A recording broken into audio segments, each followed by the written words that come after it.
Pati tayo 340, 6.5. Sige na, handa na lang para may pang Jollibee ako. Lakas eh. So, presyo mo dito, boss? Ang presyo ko una, yung Kagalsinan ko sa 2.9. Pero dahil na starstruck ako eh. Nagbakasakali lang ako, bababa ako 270. Kahit check it pa. Kaya alam pa so. So yun guys, ngayong araw may bibilin tayong dalawang motor. So 2019 Kawasaki Ninja 1000 SX. So ito na yung may traction control, may ABS. Sa mga hindi nakakaalam, brand new price na ito nasa around 700 to 800. Pero ito guys, sobrang mura lang natin bebenta to. Sobrang mura lang na natin makukuha to.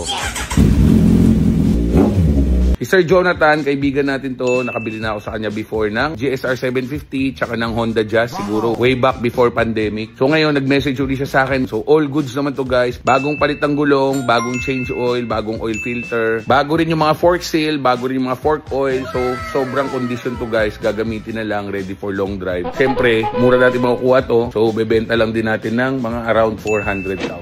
Pati tayo 340, 6.5. Sige na, handa na lang para may pang Jollibee ako. Okay na. 500, 346, 500. Magaling talaga. Bibigyan natin to. Bibigyan natin Boss Jonathan. Mahusay. Okay na. So yun guys, ganun lang kabilis. Done deal na kami ni Boss. Thank you ah. Okay, salamat. Done deal kami. So after naman yan guys, may pupuntahan pa tayo. Punta naman tayong Tendesita. So may mimit tayo isang followers din natin doon na member din ng Bikers MD. So doktor to guys. Gandang presyo na ito guys. Pag sumama sa atin to, arga na rin natin ngayon to. So dito kami magkikita sa The Groove by Rockwell. Dito yan sa may Tendesitas. So tara, let's go. Peng or JP? So 2020? 2020. So 2020 Vespa GTS 300 na Super Super Tech. Tech. So sa mga hindi nakakaalam, pag Super Tech is naka DFT gauge. So odo nito is 13,000. Ito sakit ng Super Tech to. Correct. Parang may mancha ng konti ng watermark dyan. Correct. Pero pwede nyo palinis sa Vespa. Kung pagawa kayo. Start ko sir ha. Sige lang.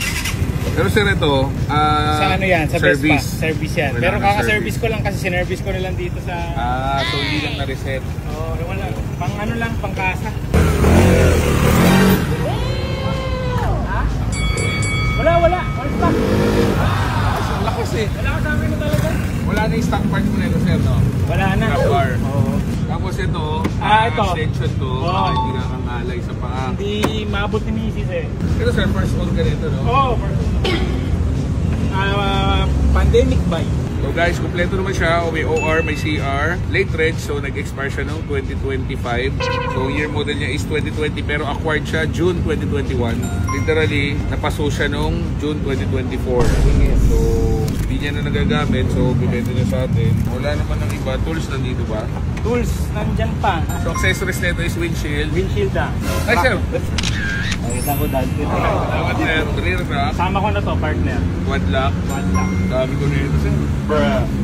Baka mangingi Ay. mga followers sa atin din ha. Bira yan. Side mirror. Side mirror. Padlock. Bira yan. Tagal ko nahanap yan. Tinatanggal ko talaga to. Pasensya rin sa mga bumibili. Hindi pwedeng umarbol ito. Binibenta ko. So presyo mo dito boss? Ang presyo ko una, yung Kagalsinan ko sa 2.9. Pero dahil na starstruck ako eh. Nagbakasakali lang ako, bababa ako 270. Kahit check it pa. Cash lang talaga. Kaya alam paso. Paso ang retail. Technique ko lang to. 265 plus. 65 po. Sige na, dati na kami ni boss.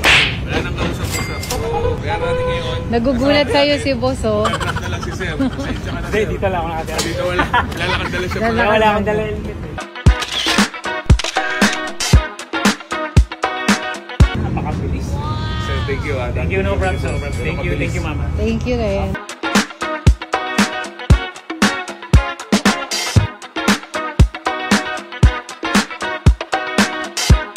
Guys, done deal na tayo. Ganun lang kabilis, no? Second transaction of the day. Nakabili tayo ng 2021 Vespa GTS 300 na Super Tech. May binibenta po yung second na big bike, second na kotse. Message nyo ako sa inyo sa picture, appraise natin. Pagpasok po sa budget, punta natin. So, Jetlaw Rider po ito. Ride safe and God bless. Let's go.